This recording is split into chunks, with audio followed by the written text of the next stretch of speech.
What's up, everyone? I'm going to show you a fun little, well, fun's not really the right word, but nice little, I call it an ab workout that you can do if you don't have access to gym equipment. I call these a breakdancer. I'm sure there's a million other names for them. So let's see what they look like, then we'll break it down.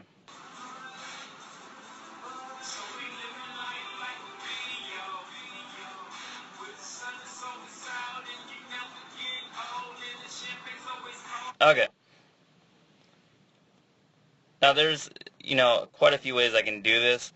I could even just pick one of these. I could go all the way, do all of them to the outside knee. I could do all of them crossing over. I did both here just to show you that you can do them both together.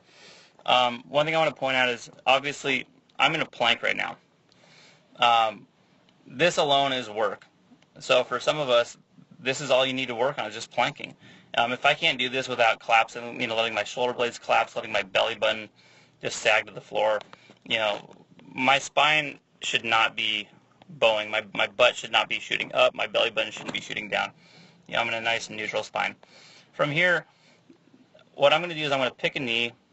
I'm going to pull that knee across body, and I'm going to contact my arm. I'll show you what I don't want to see a little bit later.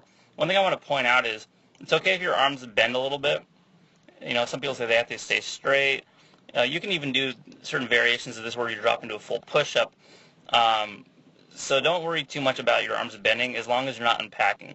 From here, I pull my knee across. In order to do this, I have to rotate. My pelvis is actually rotating towards the direction. You can see that, you can't see it because I'm not facing the camera, but my pelvis is actually turned towards the wall facing away from the camera. That's how I get all the way across. So make sure your knee touches, otherwise you're just kind of doing a hip flexion. My knee touches, contact, and I return. And then I'm going to do the same thing, but this time I want to touch the same side. Same side knee, touch, return. A little bit of a better angle. You can see the first thing is, if I'm going to bring, now in this case, this is my right leg, the leg that's farther away from the camera. I'm going to bring that leg towards the close elbow, right here.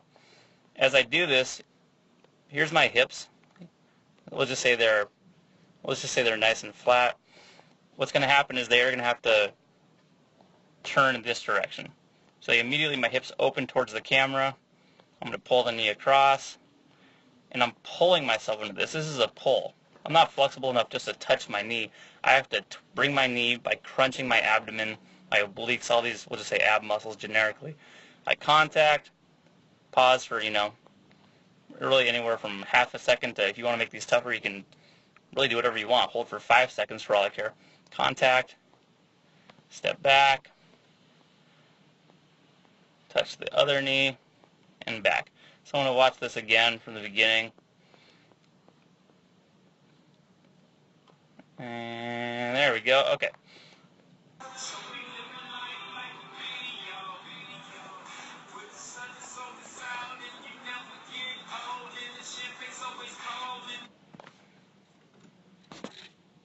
Okay, so pretty straightforward.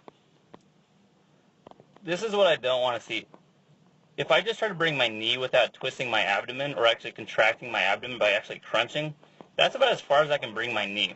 I mean, that, I'm doing a hip flexion. I'm not saying this is bad to do, but I see this a lot. Knees forward. All right, it's work. I'm still planting off one leg, so there is a place for this. But if you want to get the full benefit of this, just going that far isn't far enough. Right here, in order for me to make that connection, my hips will have to open towards the camera, and this is an active pull. So that right there, that is really the essence of this movement, is that pull. And it's hard to do. It requires a lot of lat strength. This planted shoulder here has to, essentially be locked in place. I'm not letting that shoulder blade just slouch out of position. I'm going to contact, return, boom. So same thing on this side. Let's change angles. This is probably the worst video I've ever made. A little bit of editing needed, but these are free, so you get what you pay for. All right, well, look at this from the front. Great view of my slowly receding hairline. Rogaine, I might ask for sponsorship at some time if I get more than like 2 views per video. From here, same thing. This is a better view of my hips. You can kind of see My pelvis is in a nice straight line. The second I begin to pull my knee across, it's a rotation. My pelvis is now twisting. Boom. When I do the same side, I'm still getting a nice little crunch, but there's not nearly as much twisting needed. So that crossover, I think, is the one that's the harder of the two. Okay, so I don't want to make this too complicated.